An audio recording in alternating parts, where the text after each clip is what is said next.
Hello and welcome back to the course on artificial intelligence. Today we are finally talking about Qlearning.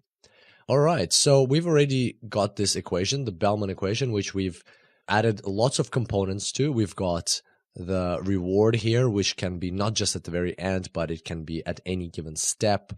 We've got the discount factor. We've got the probability, because now we're looking at Markov decision processes, and here we've got the probability of ending up in a different states regardless of what action we take, or actually given the action we take, they can be multiple states that we can end up in, and then we've got the value of the next state. So you can see this kind of like a recursive function and so on. But you probably still have one question.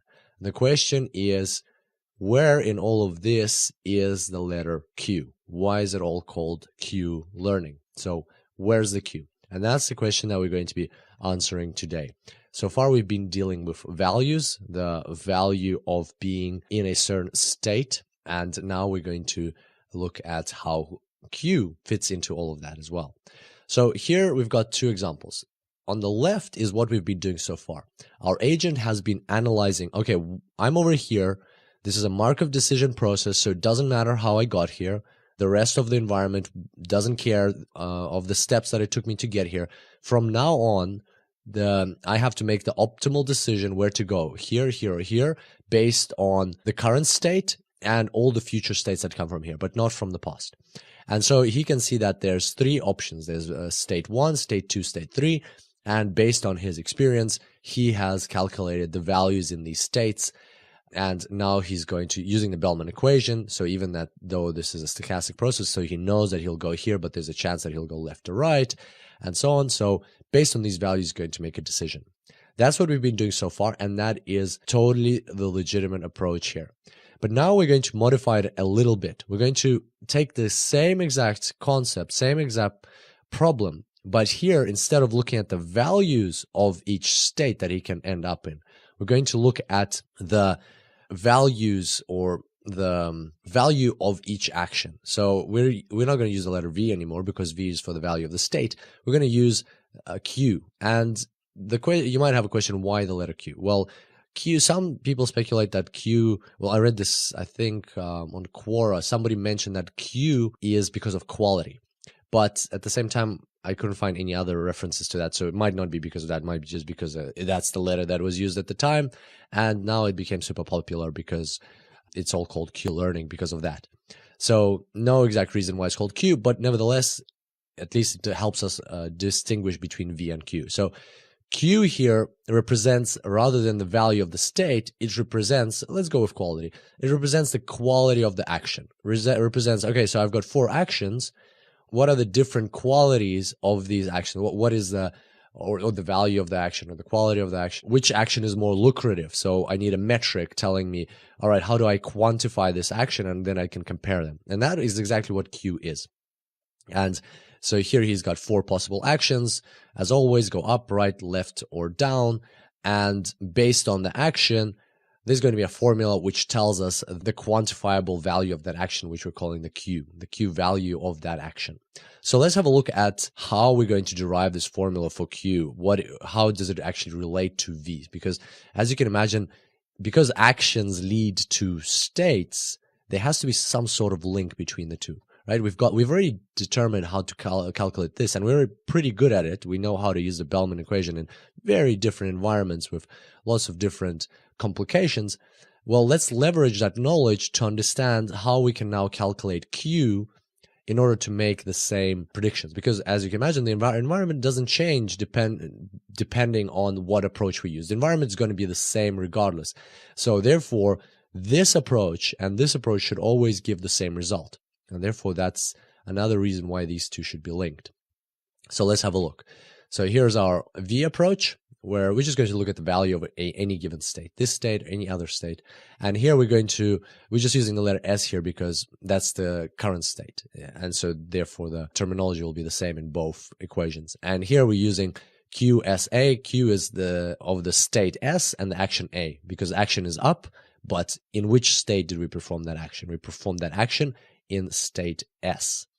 Okay, so now we're going to write out the Bellman equation for the first approach. As you can see here, we've got V of S, so the value of any given state S, is the maximum of the reward that you get. So maximum based on the action. So you have three, in this case, you actually have 4 actions. So maximum out of all the possible actions, and then of this part, which we've already discussed many times. So this is our reward that we get from performing that action in that state, plus a discounted factor multiplied by the expected value of the new state that we're going to be in. An expected value because it is a stochastic process. We don't know exactly for sure that we're going to end up over here. We might end up on the left or the right with a certain probability. That's why these probabilities are in here. All right, so that's our value. And now let's look at Q. So Q is going to be defined. We're going to use this to define Q. So let's say the agent from this location, from this state, performed the action up. What is the Q value going to be equal to? Well, first of all, let's see what he'll get in return. For performing this action up, first thing that he'll get is a reward, right? That's no doubt about it. There's going to be some sort of reward. It might be 0, but we know that the way this reinforcement learning process works is that sometimes for performing certain actions from a given state, there's a reward. So we're going to add that in here. And then we're going to add, what are we going to add? Well, let's think about it. What is the next thing that happens after he's gotten the reward? Well, the next thing that happens is that now the agent is in a certain state. He could end up here with a 80% probability or some probability, but actually he could end up here or here. But wherever he ends up, now we already have a quantified metric for that state he's in, and that is actually the V value of that state. But because he can end up in many different states, in 3 of the possible different states, we have to look at the expected value of the state that he'll be in. And so we're going to add that in. We're going to add, of course, the discounted factor as we previously had, because that is somewhere in the future.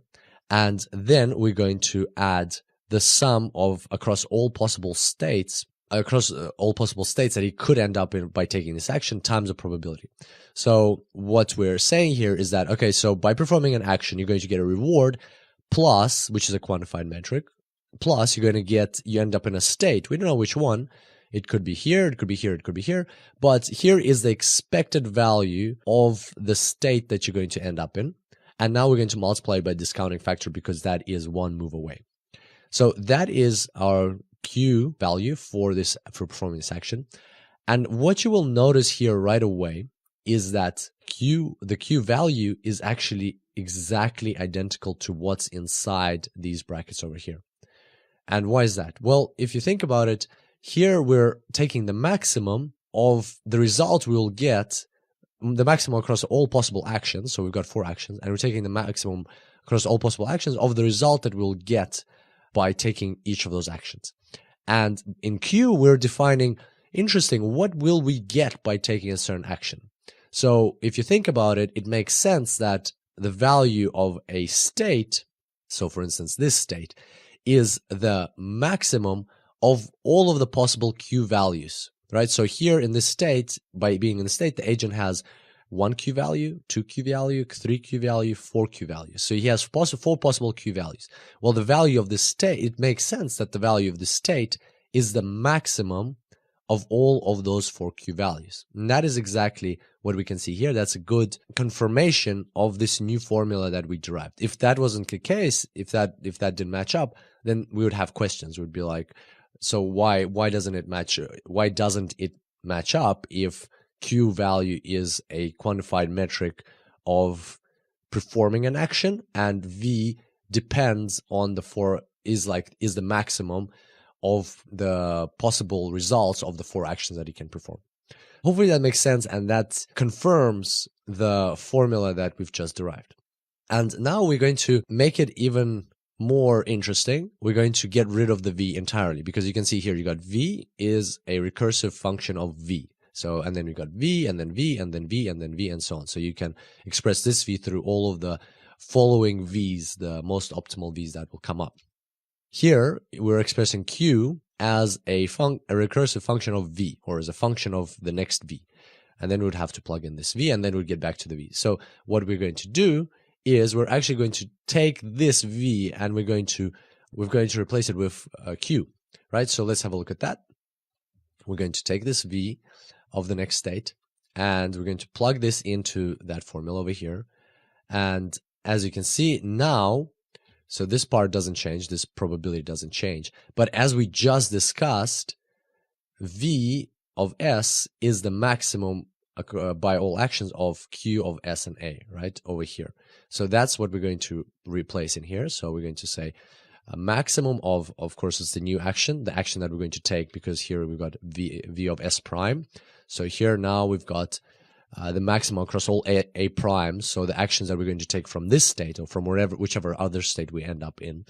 But the action that we're going to take from there, and a maximum across all those, and the maximum is of all of the Q values that are available to us in that new state S prime, comma A prime, and that's the action. So there's going to be another 4 Q values there. So now, as you can see, let's go through that again. So as from what we derived, as from what we discussed, just through logic and intuition, so that we can see that V and S are actually, V of S and Q of S and A are linked. V of S is the maximum across all actions of Q of S and A. You can see it right here. So this part is identical to this part. And then we're going to leverage that, and we're going to replace this bit with V at S from here, but not this exact formula. We're going to take this internal part, and we're going to replace it with Q of an S and A. So we're going to plug that in here, and this part is going to be Q of S prime A prime. So maximum of Q by across all A primes of Q S prime A prime. And now we have our formula. So now we have a recursive formula for the Q value. So now the agent can think, what's the value of this action? What's the quality of this action? What's the Q value of this action? Well, it depends on the reward I get in the immediate step after that. Plus, it depends on the discounted factor times the maximum of all the possible Q actions in that state. But I don't know if I'm going to get there. So I need to also look at that state and that state. And that's why we have this expected value over here. So we have this sum, probability times the maximum, and that's our expected value. So very similar formula, as you can see, but this time we're expressing things through the Q values. And that's why this whole algorithm is called Qlearning, because this is what is looked at. This is what the agents actually use. They don't look at the states, they look at the possible actions, and then based on the actions, on the Q values of the actions, they will decide which action to take. So they'll just look at the maximum Q value in this given state. It has 4 actions. What is the best action to take? So it can compare, instead of comparing the different states it can end up in, it's going to compare the possible actions that it currently has. Then by finding the optimal one, it's going to take that action, and then it's going to repeat that process, and so on. So now you can see how all of this comes together, how the reward, the discounting factor, the stochastic Markov decision processes, and the V values and the Q values all come together in order to give us this one super powerful Bellman equation for Q values, which we can now apply and let our agents learn how to beat the environment. And so that is a intuitive explanation of what's going on. I know we went through the formulas, but it is necessary because this is like our formula that we've been going through this whole chapter. And I think it's a good transition from V to Q, and it illustrates how they're linked between each other. And if you'd like to get a bit more of a rigorous approach, mathematical approach, and like you see the mathematics behind it and learn a bit more about Q values and how they work, then we've got some additional reading for you. This paper is called Markov Decision Processes, Concepts and Algorithms by Martin van Otterlo, 2009. So you've got the link here as always. And here you can read in a bit more detail to understand all the nitty-gritty behind Q values and so on. And now that we've discussed all of these things relating to the Bellman equation, now we are ready to look at something more complex, such as this paper, in order, if we want to get some additional information on this, in order to kind of get a deeper understanding. But even if you don't read through this paper already, you should have a good working knowledge of what Qlearning is all about and how agents come up with the actions that they need to take in a certain environment. So I hope you enjoyed today's tutorial, and I look forward to seeing you next time. Until then, enjoy AI.